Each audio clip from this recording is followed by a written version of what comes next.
Welcome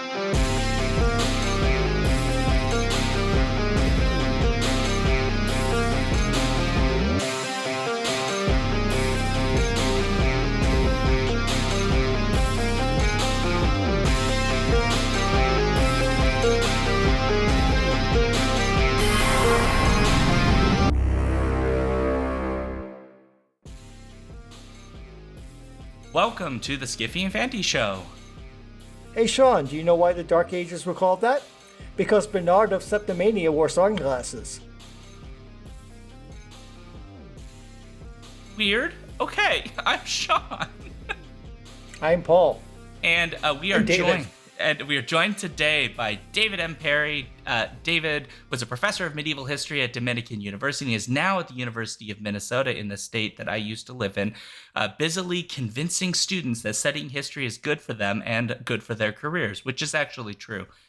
His scholarly work focuses on Venice, the Crusades, and the Mediterranean world. He is the author of Sacred Plunder of Venice and the Aftermath of the Fourth Crusade from Penn State University Press. He's also the co-author with Matthew Gabriele of The Bright Ages, A New History of Medieval Europe, and the book we'll be talking about today, Oathbreakers, The War of Brothers That Shattered an Empire and Made Medieval Europe, published in 2024 by the fine folks at HarperCollins. So welcome to the show, David. Thank you. That was a great intro. I've never heard the Bernard of Septimania version of that. I'm really happy. It's already a success. I think we should call it. That's a high point. Good night, everyone. That was great. Well, it won't be the high point just yet because I have so many questions. I have questions. Great. I'm excited. This is going to be fun. So one last little bit of business, Paul. Do you want to say the last bit of business before we get down to brass tacks?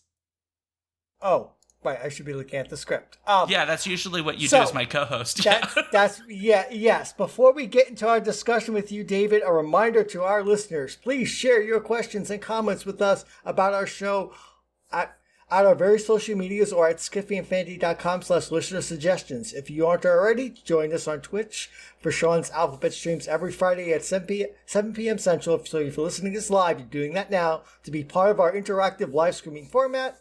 Finally, you can join our Patreon and be part of our special Patreon-only events on Discord, like next Monday. We're going to all be watching together a terrible movie called The Flintstones. So if that sounds like fun to you to see us be tortured by that live, you can join our Patreon.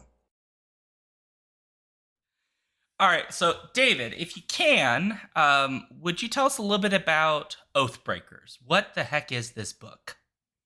Yeah, so I'm really happy to be here, and I'm really happy to talk to this audience, which is in some ways me, right? I come into the world of doing serious history from the world of reading both nonfiction but a lot of fiction as well as a teenager, and then continuing into grad school, and then stopping reading anything fun while I was in grad school because I was tired, but then rediscovering the joy of reading for fun as postgraduate, and so I'm really excited about it. Oathbreakers is a historical story, right? It's a story about the grandsons of the Emperor Charlemagne, and most people, I think, like, Charlemagne's probably a top 5 person that you've heard of from the Middle Ages, and maybe top 3 of people who are actually real, because King Arthur wasn't. But Charlemagne was. He was crowned emperor in 800, had a big empire, and people sort of know who Charlemagne is.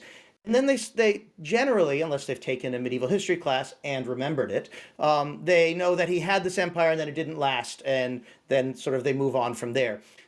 There is a story to the crumbling of his empire, and that story is really about the civil war, a brutal civil war fought by his 3 surviving grandsons. There are lots of Carolingians, there are lots of offspring, some are bastards, some are legitimate, but by the time we get to the 840s, we have 3 surviving grandsons. The eldest, Lothar, who was the new emperor after his dad, Louis the Pious, Charlemagne's surviving son.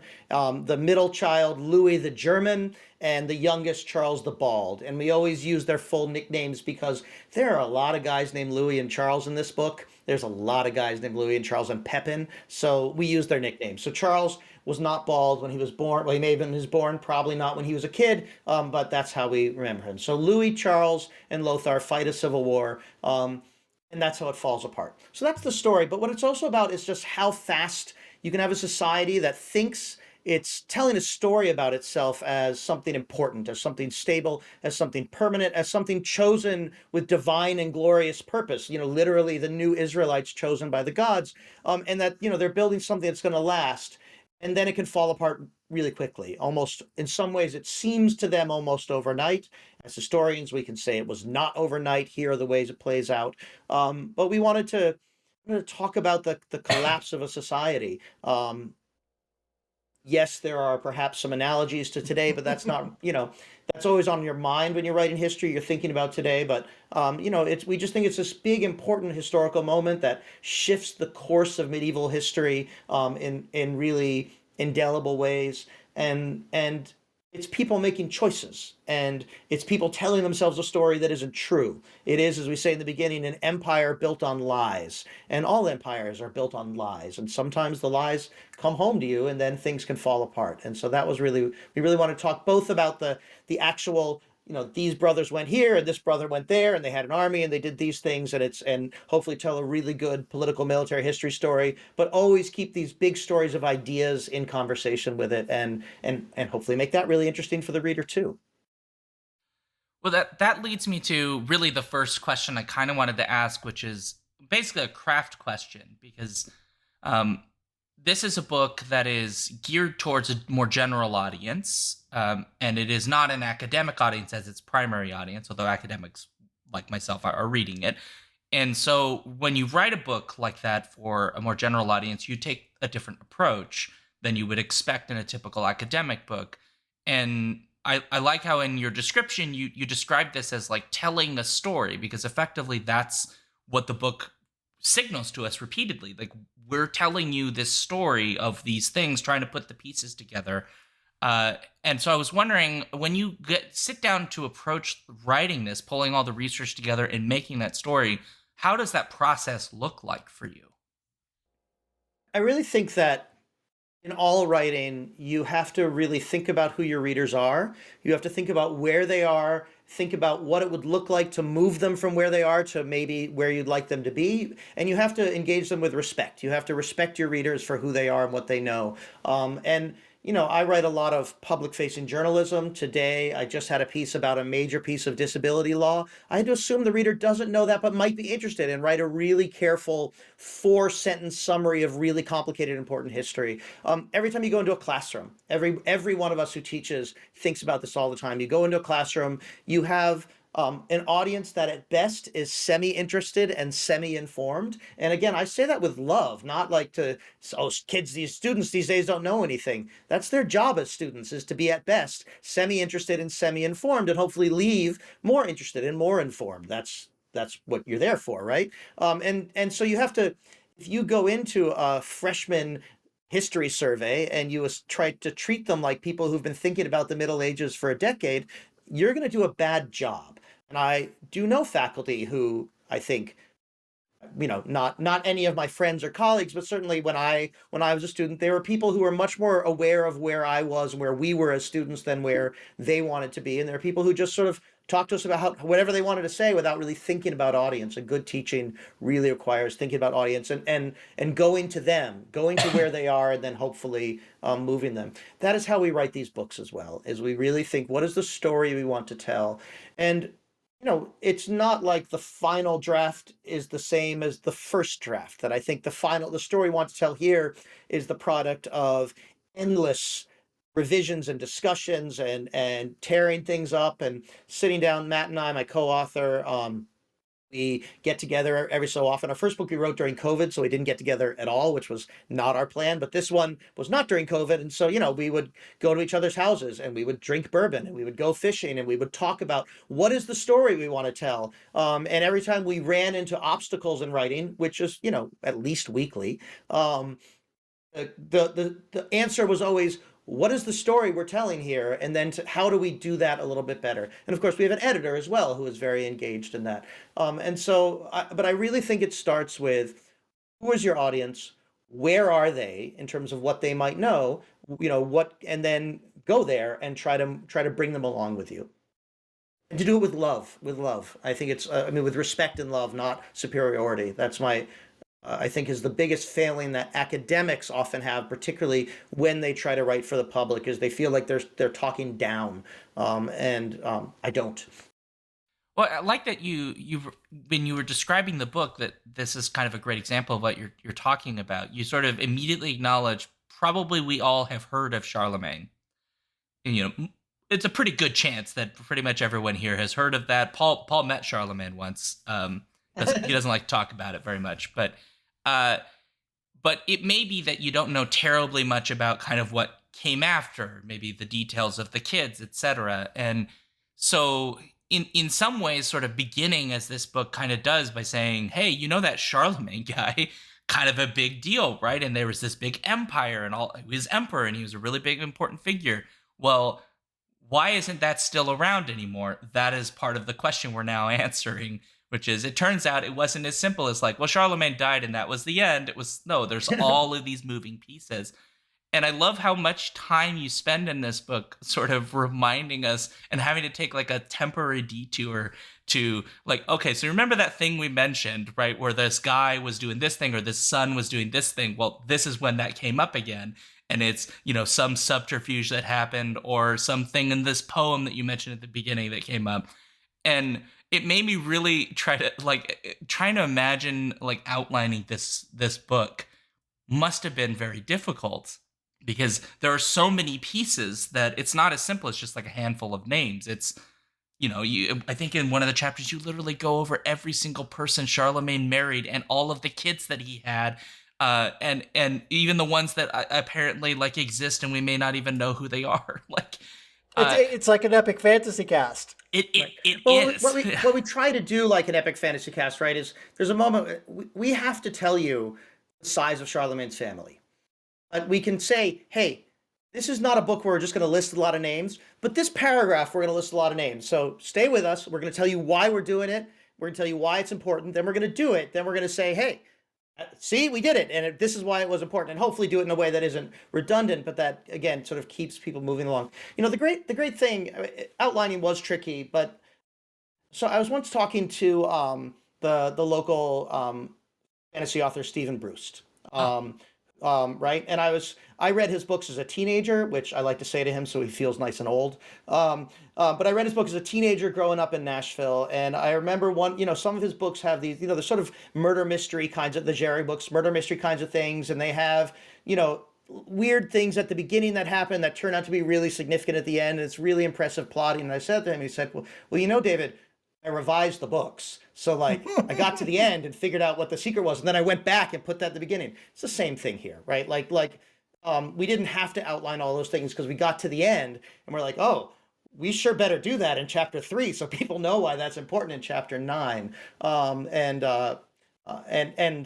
that's one of the great things about writing, is that you get to, again, from the craft perspective, right, is that you get to write it and then rewrite it and then rewrite it until hopefully you get to where you want to be. Doesn't mean in the middle of edits I'm always super excited about it, but it is, in the end, the ability to go back in and think about how the story unfolds and rewrite early chapters. And we rewrote a lot of them, and we wrote, that in particular this question of how much do we have to tell the reader to get to the bits we're really excited about, and that's, because you could write an infinite number of pages just getting to the grandsons of Charlemagne, but also at the son and grandsons, Louis the Pious, and then his sons. Like, that's what the book's about. So how much do we do, and how do we decide that? And those are tough decisions. Just as with any world building. It's world building, just like in other kinds of writing, trying to think about world building. And in this case, at least, someone might know who Charlemagne is, so that saves us some time. But you got to build the family. We talk about like the people in the bath, right? Like who are all these people in the room with him? And that's it's fun. It's fun. At least it's fun in hindsight. The bath bit, by the way, this is just a fun little Easter egg in the show Vikings that just made me realize why Egbert does this in the Vikings show, because he's constantly in this like Roman bath, and he brings in all the other kings in the show to like come hang out and be at the bath, and everyone else is really uncomfortable because like, why are you doing this? But then you learn that he idolizes Charlemagne And so, and so now that little bath scene in there where you're mentioning how important the bath was to the sort of politicking of Charlemagne's empire, I was like, oh, that makes so much more sense now of why he's doing it. But of course, Charlemagne likes the baths because he's being told that the Roman emperors like the baths, right? Like that too is a kind of homage that he's and to what extent is it really Charlemagne, or is it Charlemagne's very well-educated sort of pro-Roman biographers who are telling the story because they want to write Charlemagne like he was Tiberius or Augustus. They want to tell that kind of story, and so that's. But also, let's just remind people: medieval people really liked to take baths. They loved being clean. It wasn't always possible to be clean. It wasn't always possible to be warm and have warm water, but medieval people loved taking baths. So that's turns out immersing your body in warm water, super nice. And medieval people knew that too. So we still are trying to undermine some of these medieval myths. That was more the effort of the previous book, but medieval people like to take baths. Baths are nice. Baths are nice. So I have a kind of a quasi-craft, quasi-history research question or point I'll bring up. You bring up in the book that, well, first of all, I just want to point out for listeners and watchers that the Dark Ages are dark because of lack of resources, not because of anything else. You go through that in the Bright Ages. And you come across that problem here, and you mention that you sometimes don't get chronicles for entire years, and you have to figure out what actually might have actually happened. Oh, we must have had a civil war because they don't talk about it in very strange ways and just gloss over things, and they would be in the chronicles if they were. And I wanted you to talk about how you piece together, you and Matt piece together the information to be able to tell the story, given the relatively limited resources we sometimes have, or the very specific and very pointed points of view from the records we do have. The first thing I want to say is that the Middle Ages are really big, right? And as academics, we specialize in just some of them. And this is what my co-author Matt specialized in. So I work on 13th century Venice. If we write a 13th century Venice book, that will come out of my decades of work. I actually don't think that's on the radar in the near future, but who knows, right? But Matt is a Carolingian historian. He's particularly a memory of the Carolingian Empire, the ways in which Carolingians and their successors thought about themselves, thought about sacred time. He just had a wonderful book come out about apocalypse and Carolingian thought, like from Oxford University Press, a very different kind of book. And I could not have written this book without Matt. And he's not here, but I want to make that. So part of what happens is that my co-author has spent decades trying to answer that question in lots of different ways. And so he was my guide through it. The other part of the answer is that, like, one of the joys of being a medievalist is you learn how to read texts for things that they absolutely do not explicitly say. And what I mean is that if you're doing, and I mean, all historians do this to some extent, but if you're doing 20th century history, your problem is often too much information, that you can pull up a newspaper for every day from any town in 1943 if you go to the right library, the right microfilm collection. There's too much. In the Middle Ages, there's often not enough, and it's often weird. It's often written for reasons that are not about documenting the current events for future memory. And when they are trying to document current events for future memory, they're doing it really on purpose in ways that make them least reliable. We open our first chapter with this really great scene of a coup being plotted by the nobles and the eldest son of Charlemagne. They're plotting in a church. The priest is hiding under the altar. They find the priest. They drag him out. They say either swear, you're a priest, so you should, when you swear, you have to do it, or we'll kill you, because they don't want to kill the priest. The priest swears, but then decides that he's not actually bound by this oath. In some ways, he's the first oath breaker, although we sympathize. He runs off. He tries to go see Charlemagne. No one will let him in because priests banging on the door in the middle of the night don't get let in to see the king. But Charlemagne says, actually, let's let him in. He reveals the plot and the coup. He reveals the coup. The plot is stopped and the empire is saved. And it's a wonderful story, and it's so wonderful and so detailed that we are absolutely sure that is not what happened. That is not a story we can rely on. It's a story we can tell. It's a story we can talk about. But if we had written that chapter and said, this is what happened, Well, it's dramatic. If I was doing a movie, I'd do it like that. But our job as historians to say, this is what the sources say. Isn't that amazing? Now let's talk about why it says it like that and what we can actually do with the information we have. Let's surround it with every other piece of fragmentary information that we and generations of other historians, and we try to be very clear about, that we're a community and standing on the shoulders of others, giants or not, but we are, that this is a communal effort to know things about the past. So that's really the goal, right? Is you take the story, you say, this is what it says. Isn't that great? It's really fun. We try to tell the most fun stories we can, but never to read them naively, never to just say, this is what happens. It's actually one of, going back to that first question of how you write these stories. Sometimes people talk down to the audience or talk past them. Sometimes I feel there's a whole genre of popular history, I'm not going to mention names, but that just present the content of the stories in a dramatic way, the content of the surviving sources in a dramatic way, but you cannot read them naively. You can't simply believe them. On the other hand, though, like, Carolingians like to write stuff down. I don't know. Is this a swearing podcast? You're allowed. Okay, You're allowed.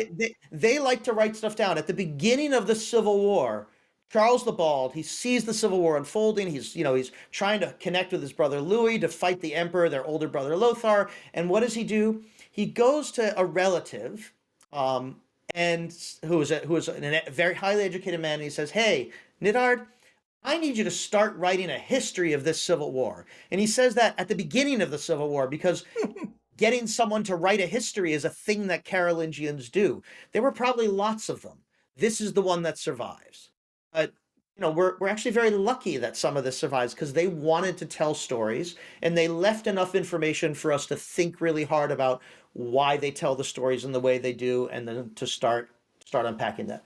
And it's true, sometimes there are big silences, and it could just be because rats ate the document. There's a fire in a church treasury in the 1230s that destroyed pretty much everything I would have wanted to read for my scholarly work. So all of my scholarly work is around this big hole where there's a fire.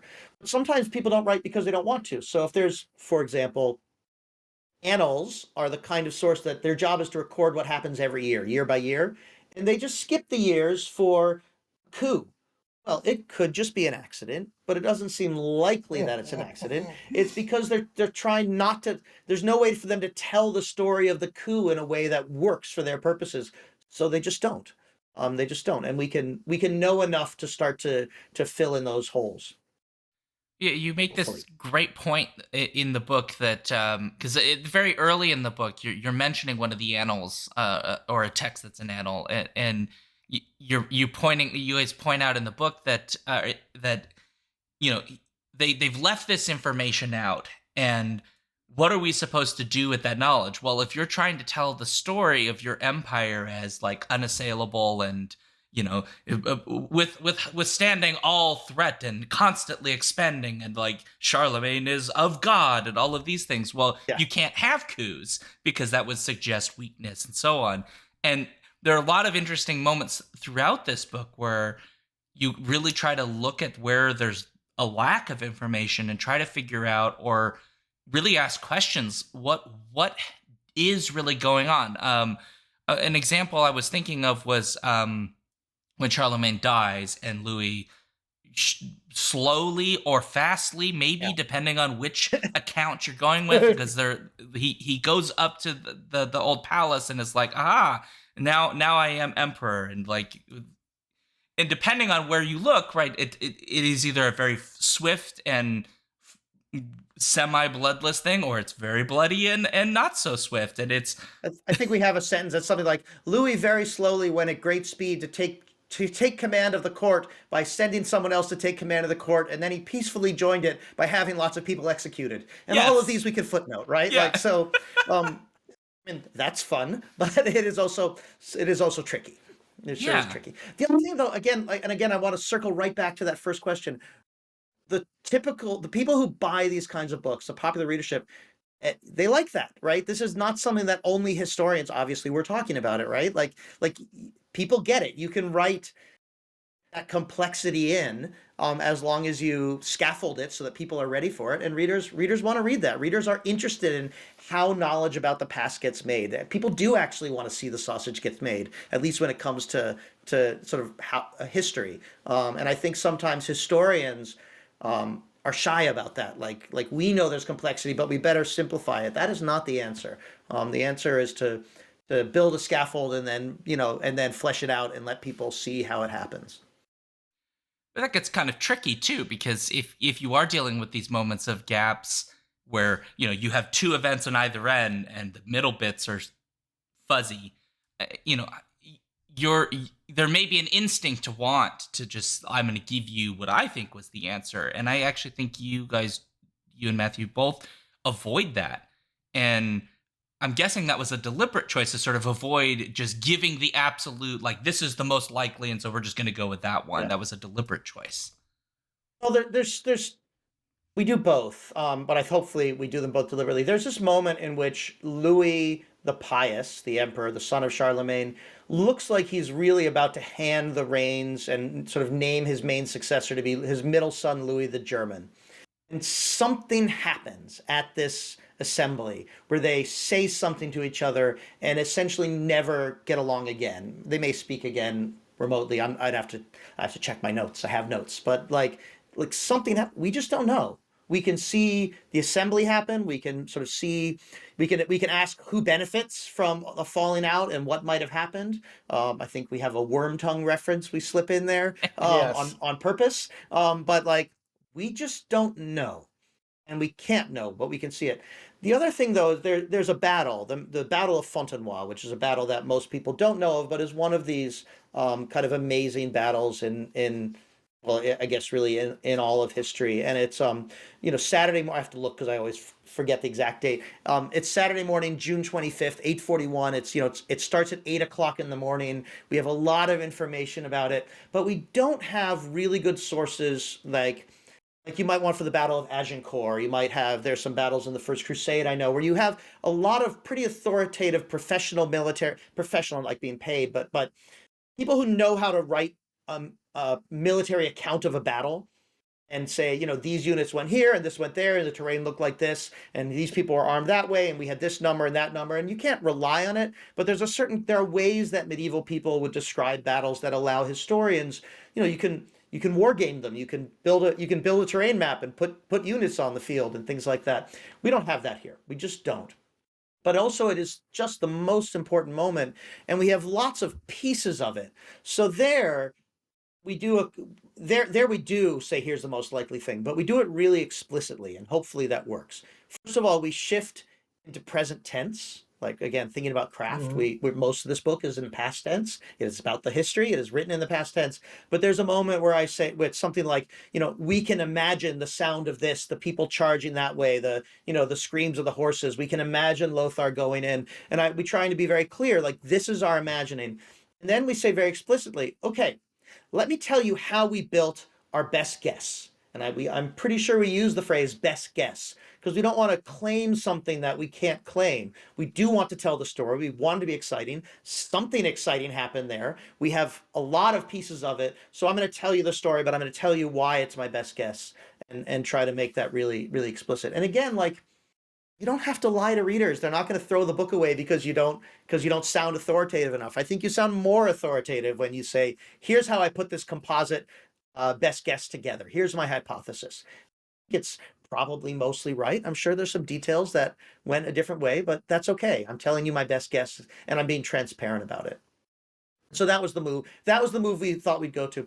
But there are other things like, there's a moment when all of the empire, not all, but most of the empire mobilizes militarily to come together for this big battle, which they don't have. In the end, they camp on either side of the field, and then there's a big betrayal, Oathbreakers, and that's how it ends.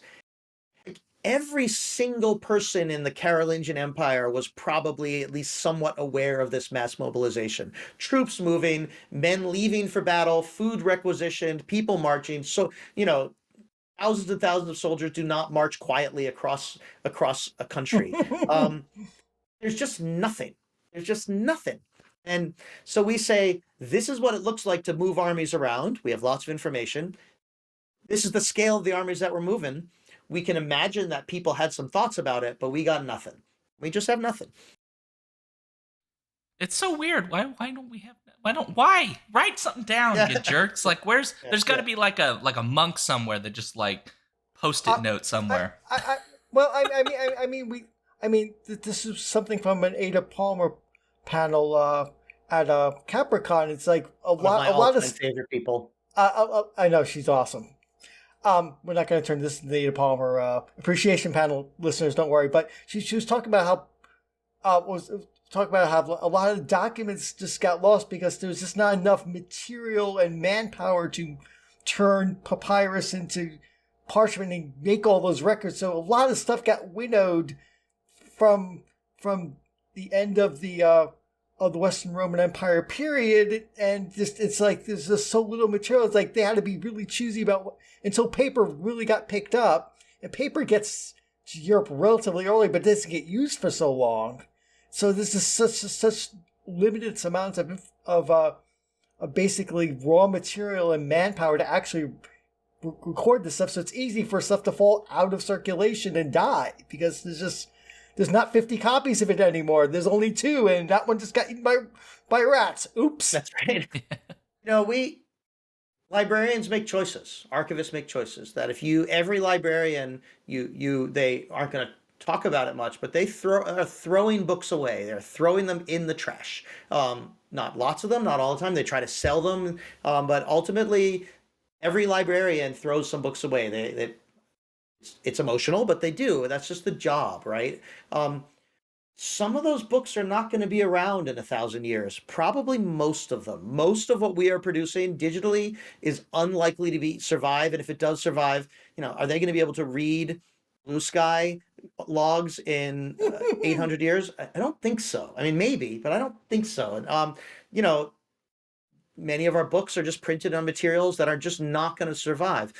It's not that we're going to vanish from human history in this era, but we're going to know more about the 18th century than the 21st century because the 18th century, those books are more durable, right? So like these kinds of things happen. People make choices, people winnow, people throw things out, people decide what to write down, people decide what to copy. And those choices have consequences for us. And sometimes we mourn them. Like, again, I think about the inventories of the treasury of San Marco in the 1230s that burned in a fire. I think about those inventories all the time.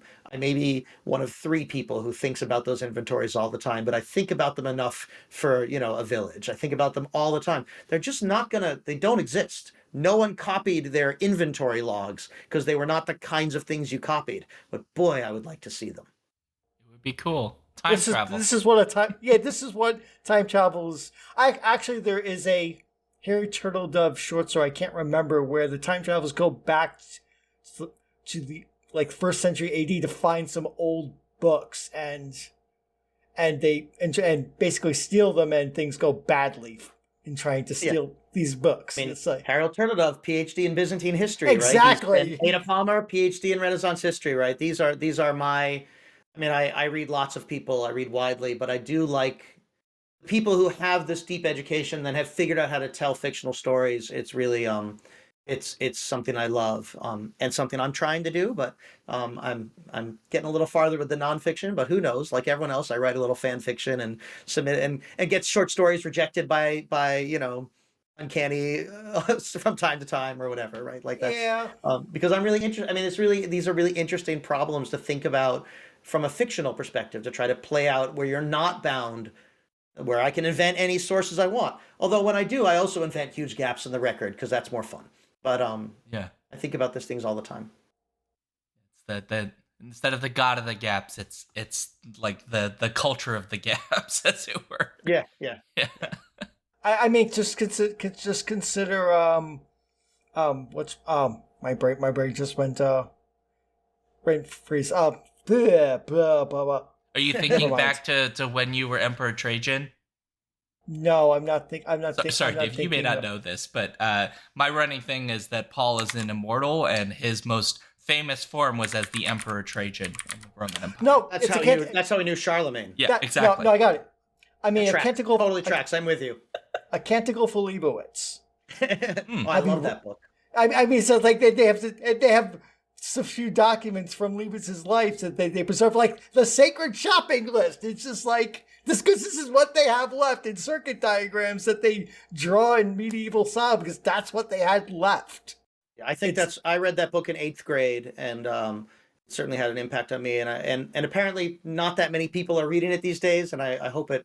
I mean, there's a lot of books. There are new books. There are many things. But the way that book plays with memory over a long time is really. There's that one. I actually was just thinking about Adrian Tchaikovsky's Children of Time, right, which has an empire, and then it jumps forward like 4,000 years. And he really thinks hard about like what survives over that period and what are the things they know and the things they don't. They know many things like English, which is, I think, the language, Imperial C, he calls it, but he's really thinking about it. And I do think that speculative fiction is a great place because you can just say, great, 4,000 years later. And then if you've thought hard about it, you can really tell some kind of a story. And I think Harry and Ada, as well as Chronicler of Leibowitz, are great places that, and Adrian Tchaikovsky too. I mean, it's really I love it when fiction writers think hard about these things and then execute it. It makes me really excited as a fan, as a reader. When I guess from a historical writing a history, you're kind of doing that process like in reverse, trying to go back and like fill in as best we can or try to make sense of, effectively what pieces of information we have and the holes that we don't have, and trying to make it's almost like an interpretation and making sense of a period of history so we can try to understand how all the pieces that we do have sort of slot in together like historical Legos, I guess. I mean, history is a story. Yeah, it is a story. History interpretation rather than as like a collection of facts. Like that is the first thing that you should learn, at least in college history and hopefully in high school history, but many people don't learn and many people or forget. History is a verb, I sometimes say. It's an act of interpretation. It's something you do. It's not the past. It is not facts about the past. It's something you do. And again, I think the ethical position of the historian at all levels is to be really transparent about it and hopefully then also to be exciting about it. Hopefully to say, history is a verb. This is how we do it. This is how other people do it. Let me tell you a story about how we tell stories. And it seems like there is an audience for that. Well, I did want to ask that question, actually, the sort of, you're looking back from the time we're in now and trying to make sense of that, over 1,000 years, way over 1,000 years ago. And I'm trying to think of how to ask this question. How do you actually make sense of the people, recognizing that they are in many ways like us, but also in many ways not like us, and trying to do that process of not injecting our perspective we have now onto them, but still trying to make sense of them when we can't actually be in their minds? Yeah, I mean, you do a lot of reading. Like you read a lot. You read everything you can from the time period. You read a lot of smart people and maybe some not as smart people, but people who have also asked that question. You read what they read. You read their writing. You try to really think about it. You spend a lot of time immersing yourself. And this is why it's so important for me to say that like Matt spent decades trying to answer that question for these people. I spent decades trying to answer that question for a different set of people that are 400 years later. And so, yeah, the Middle Ages, but if I spent all of my time thinking about, I don't know, Queen Elizabeth, and you said, well, tell me about Teddy Roosevelt or George, Queen Elizabeth II, right? Like 400 years, people, right? So you have to find a focus. You have to do a lot of reading. You have to think very hard. You have to ask good questions, but be open-minded to the idea that maybe your questions are wrong and that you'll find a way through the sources. But also that like these sources, they are written by humans. They are fundamentally humans. They have different kind of cultural specificities. They have different ways of talking about things, but they are humans. Their brains are on an evolutionary scale the same as ours. Their capacity for good, evil, emotion whatever, all the same as ours. And so, and that helps me when I'm trying to figure out what goes on. And they make their humanity clear. We close part of the book with this letter that this woman Duodo wrote to her son, and her son is being used as a hostage, which sounds bad. It's actually not that bad until it is, right? Like, giving one of your kids to be raised in the court of the king is kind of a normal thing, but also they're a hostage, and if things go bad, they can be hurt. So she writes this letter to her son. It's really a manual, a behavior manual, a guide to good rule, a guide to proper virtue. It's a long, complicated text. But boy, there are some moments in which it's clear, like, she is heartbroken because her son is going to go away into this dangerous spot and not be home anymore. You can recognize that, and you should recognize that. You shouldn't say, well, they're medieval, we shouldn't. Like, no, her emotion is there, it's recognizable, we can feel it. Yeah. That is part of, and if you try not to, and there are definitely historians, not so much with this source, there are historians who try not to do that. I think that they often make mistakes. Or miss things. They maybe more miss things, that they miss answers to questions they could have asked, but they would have had to go at it a different way. Yeah, I like that phrasing. They're missing an element of the human that's in this. Which that's a fair point, right? Yeah. These are all humans, even when they keep launching coups from Barcelona of all places, which just like blew my mind twice. Like twice. Yeah. Why Barcelona? I just want to say that the Phineas and Ferb shout out, that was written by Matt. Most of the bad pop cultural puns in both of our books are written by Matt.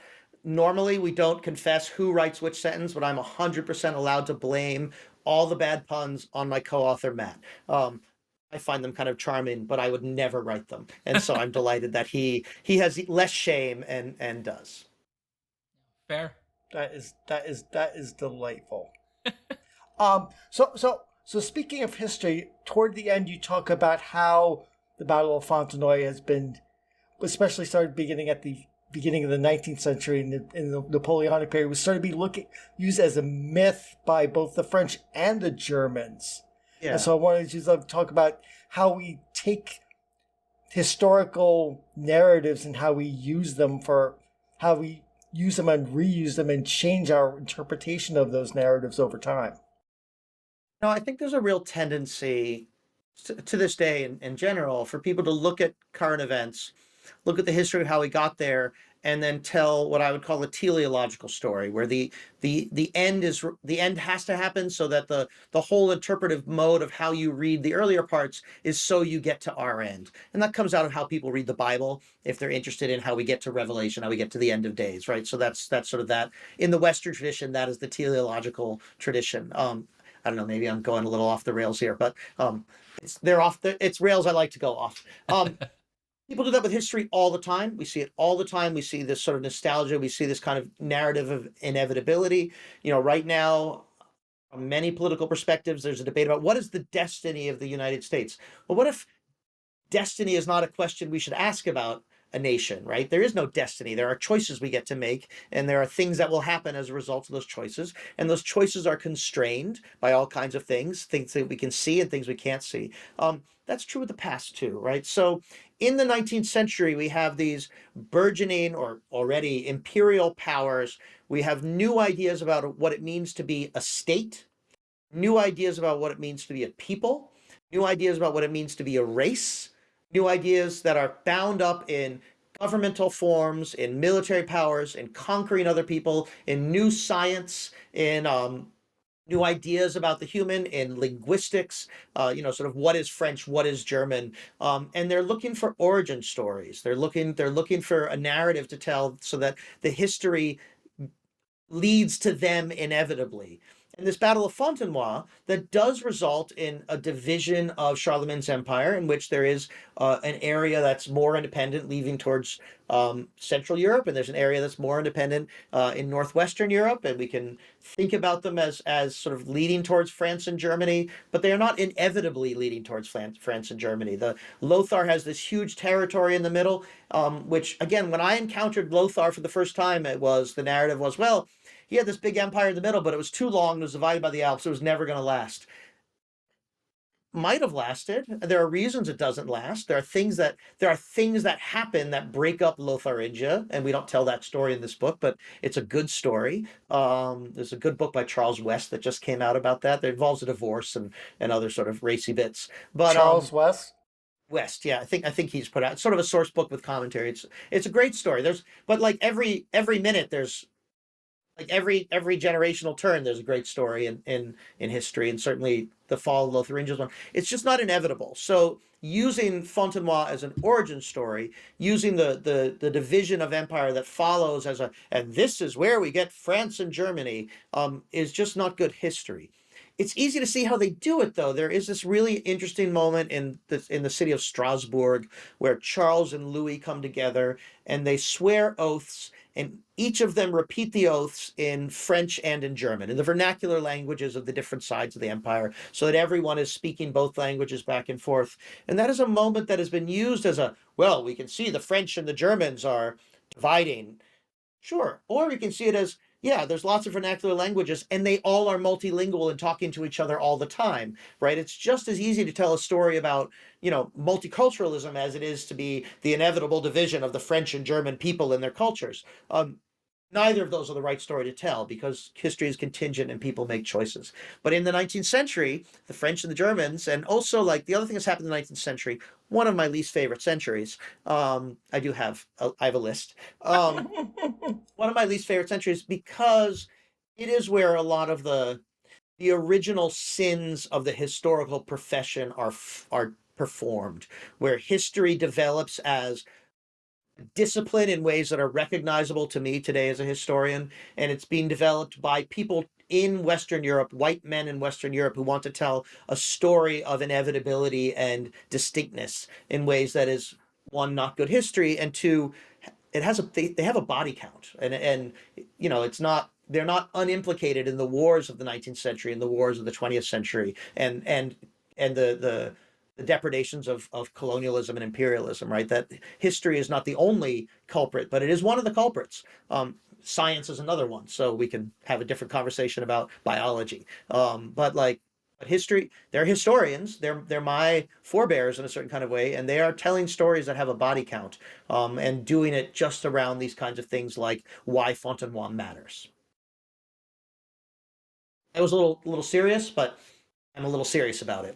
I'm really mad at the 19th century. I'm not mad at them as I am at Petrarch, but I'm really mad at the 19th century. So thank you for letting me get that off my chest. You're welcome. You're welcome. Can I ask like a kind of silly question? Please. After my heavy question, Shaun, I think it's time for silly. It's something lighter. So anytime you go down one of these, to me, I feel like as a historian, it's like a more serious version of when I go to Wikipedia and then I just start following links and just get lost for a couple of hours. Because that's literally what happens anytime I watch like the Vikings or Last Kingdom is like, I have to go look up one of these real people and figure out what's true in this. So I'm curious, in all of the research and the writing for this book, what for you is like the most, like the thing that sticks in your mind, the fact or the moment or a date or a person that just sits in your mind the most, and why? I mean, I got to say this battle, right? It's a pretty Saturday morning in June in a nice part of France. I think about it a lot. I didn't get to go last summer. I was hoping to go to Europe last summer. I didn't get to, but Matt did and sent me lots of irritating pictures of him being happy in Fontenoy. I mean, not that irritating, but I was jealous. I'm still jealous. But like, they know it's going to happen. They're negotiating when they're going to start. They're meeting and sort of trying to peacefully resolve things, which they've done at other moments, but not really. They're jockeying for position. It's 8 o'clock in the morning on a Saturday, and that's when it starts. And then by noon it's done. And one side is being chased off the field and killed as they run away, which is unusual in the Middle Ages and particularly horrible in this moment.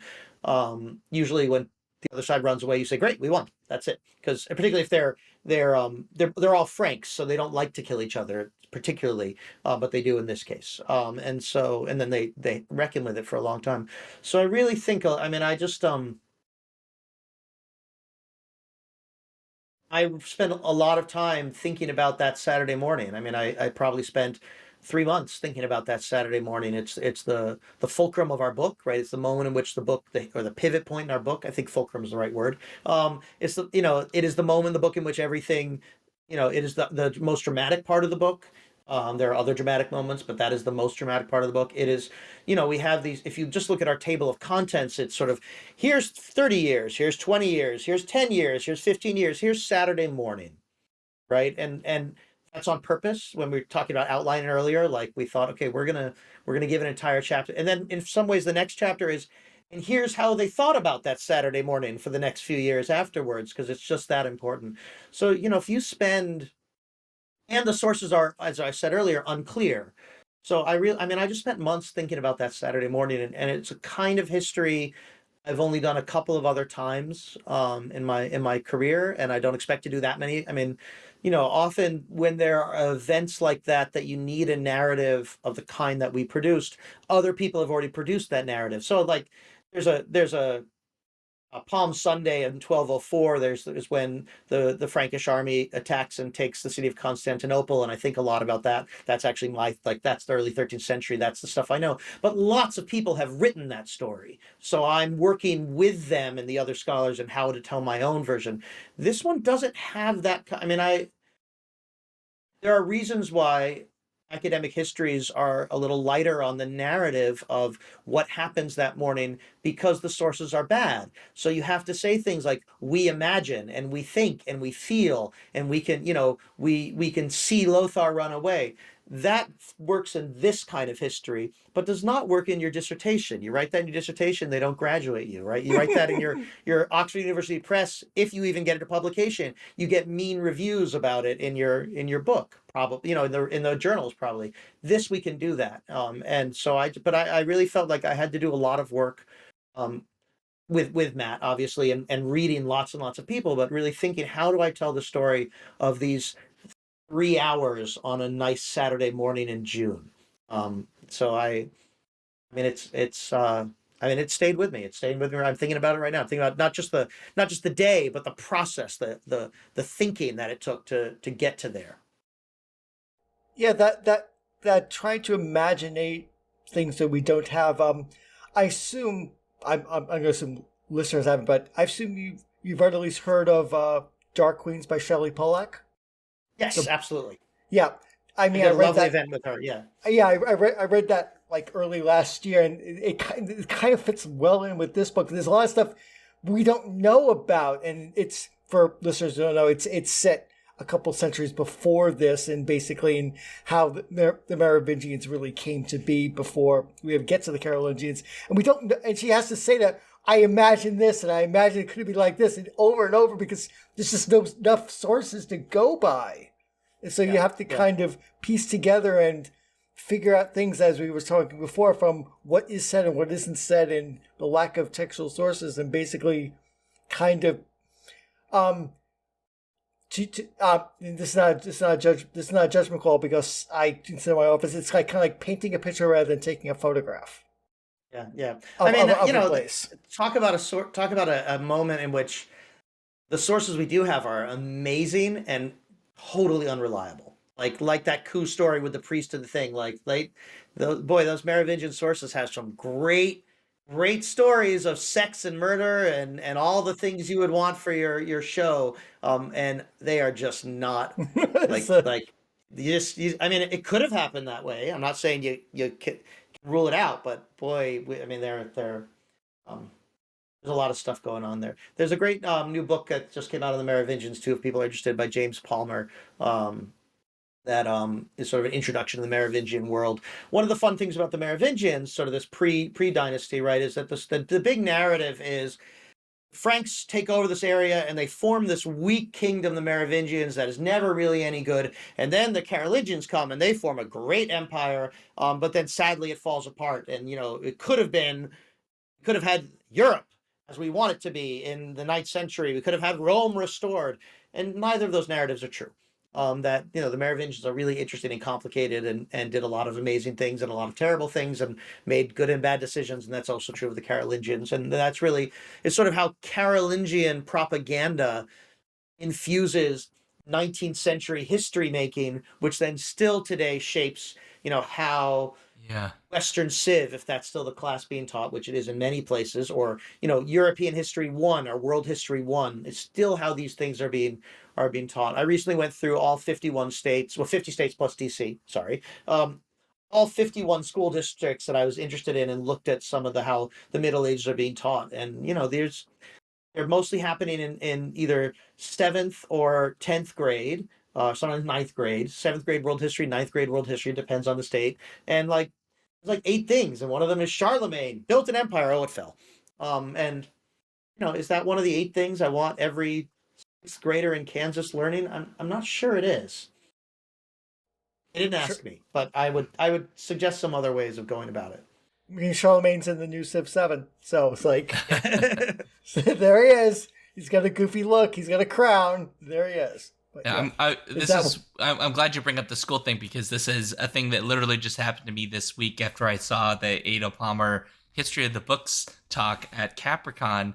And, I didn't know that, the Library of Alexandria was not the myth that I've been told, right? Where it's we were talking about all the knowledge of the world was lost. And we lost lots of originals, but we didn't necessarily lose everything from that moment.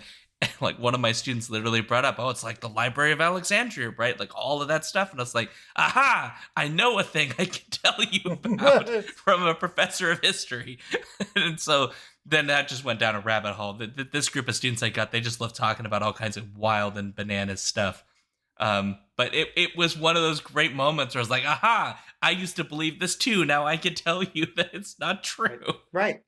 I mean, it's great. And as professional historians, that happens to us all the time when it's outside of our small field. I mean, my first viral moment on Blue Sky, back when there was probably 200,000 users, was when I said casually, okay, so we all know that there's no such thing as feudalism. And I had a thing I wanted to talk about with Japan.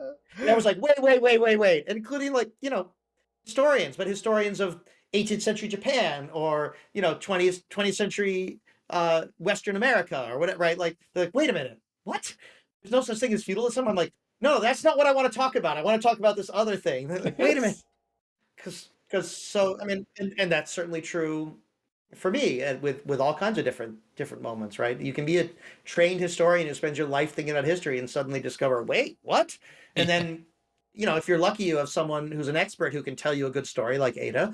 Sometimes you go down the Wikipedia rabbit hole. Sometimes you have to start checking out books, and that's one thing we do have right now. Again, I'm skeptical about it lasting 1,000 years, but we have,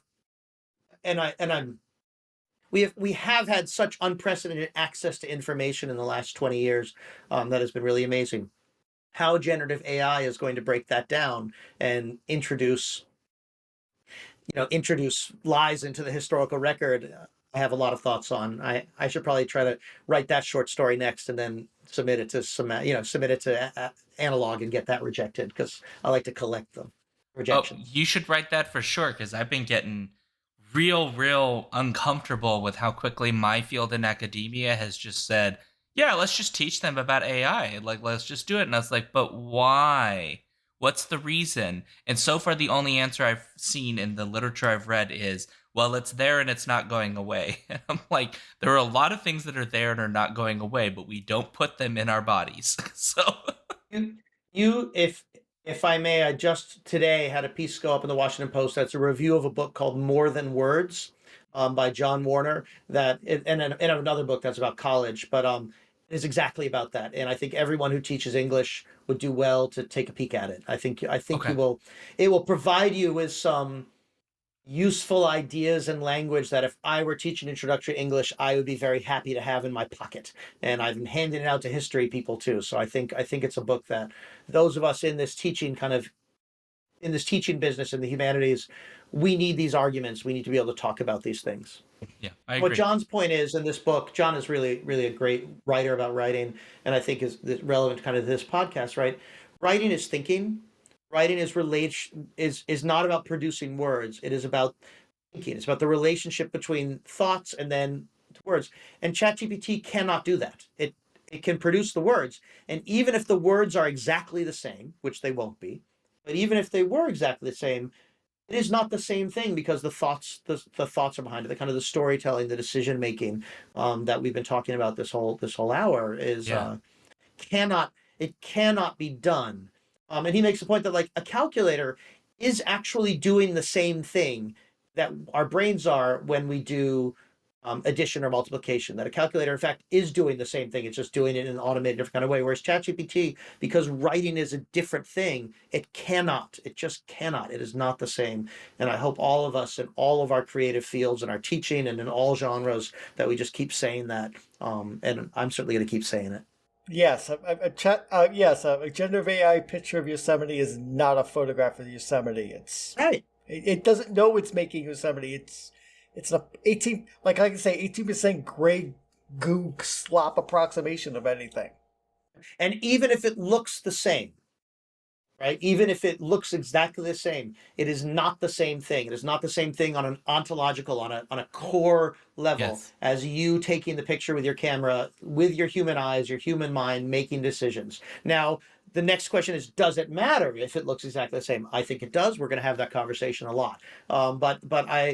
Before we get to the does it matter, I just want to say it is, even if it is identical, which it won't be, but even if it is identical, it is not the same. Well, I think the matters question is really big. One of the things I was talking with my students about, because I teach intro comp, and we were talking about like annotations and note taking and so on, and I was trying to point out to them, because some of the research really supports this, that like it's fine if you're going to use a digital method and just like do some highlights and so on, but actually taking that time to take a piece from something and then rewrite it in your own words, you're synthesizing that information. You're actually thinking through how to make sense of that and then write it in a way that shows your understanding.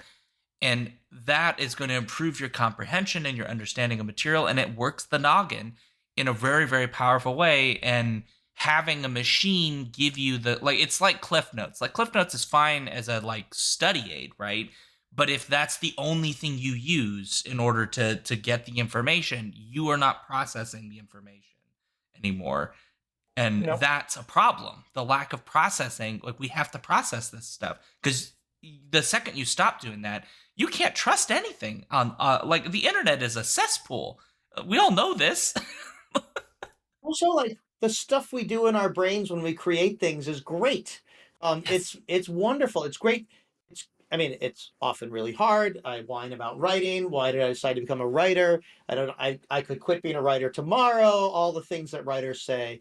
Turns out I don't think I can quit. But there have been moments where I've wanted to, because the thing I was right. The edits came in. They were really hard. I did not want to edit chapter not right, like, but like it's also wonderful. It's I mean it's one of the greatest gifts of being human, is the ability to do these kinds of things. Even if what we produce, when people ask me a lot about like, blogging and other kinds of public writing, and I say, listen, you might write, or writing fiction or whatever, you might write something that people read, you might write something that makes money, and all that's fine, but the writing itself has to feed you. And I started on this. I was saying, right before we started, that I'm dyslexic. I liked learning. I hated writing because it was hard. It didn't come out. I started learning how to write in my late 30s. I'm 51 now, really my late 30s, writing short form, writing voice to text, and then revising it.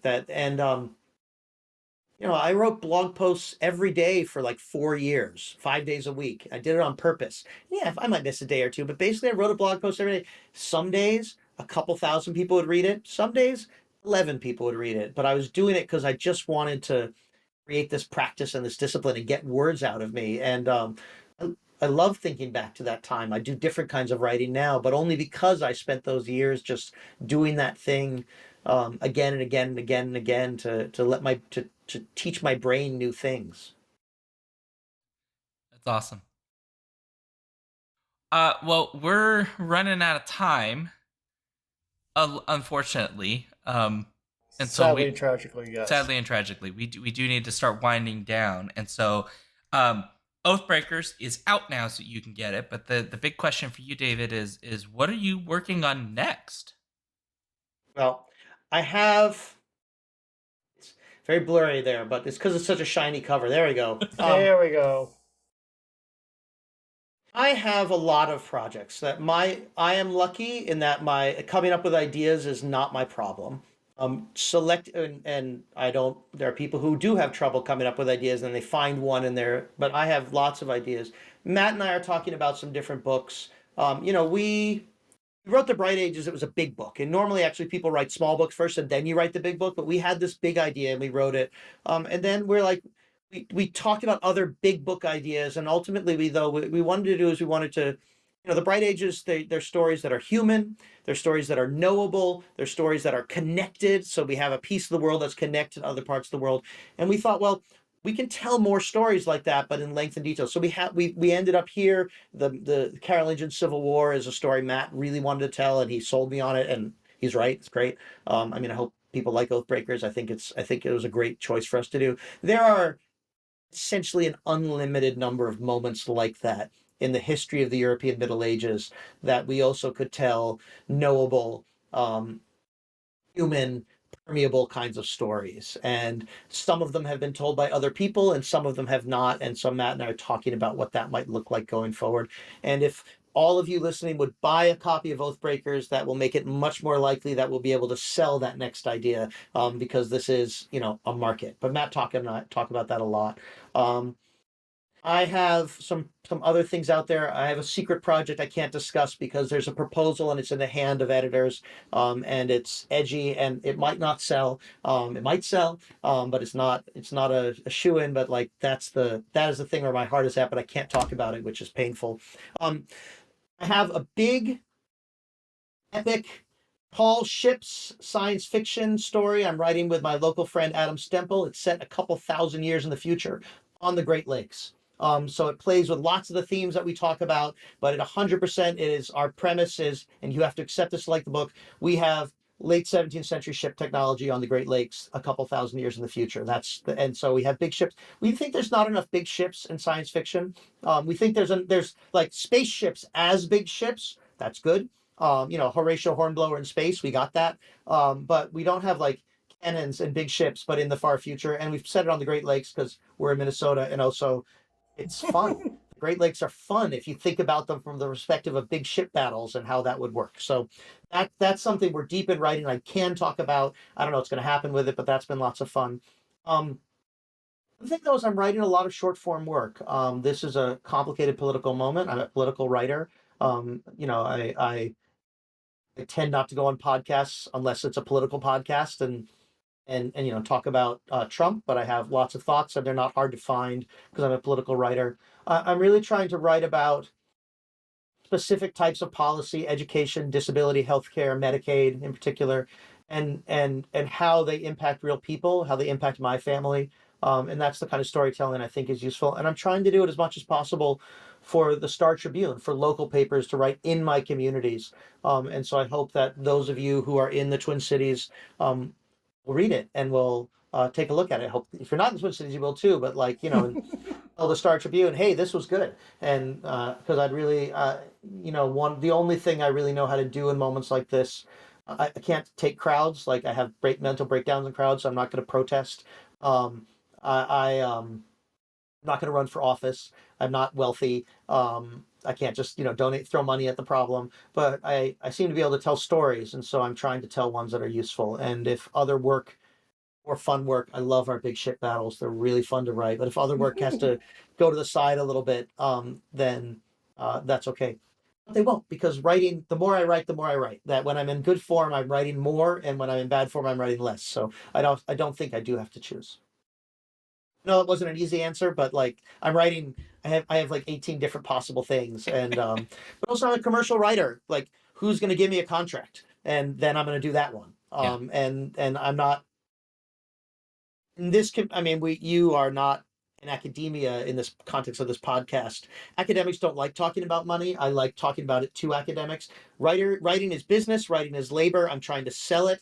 There are markets. The markets are unfair. They are filled with bias and bad decisions and gatekeepers and mean people and also wonderful people and opportunities. And I'm trying to work in a market or a lot of markets. And so we'll see who says yes. And then that's what I'll be doing.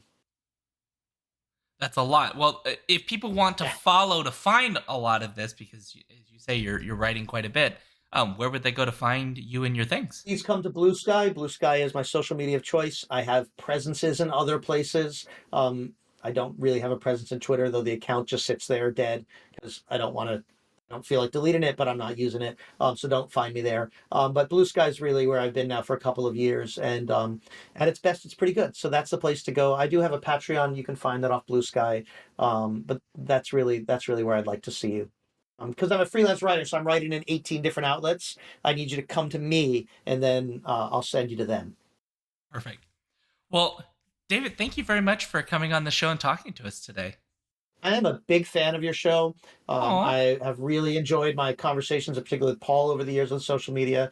And so this was a conversation I was eager. I was so happy when you invited me. So I'm really grateful. I'll come anytime you want to talk history or anything else. We can find excuses. Thank you so much. We can find excuses.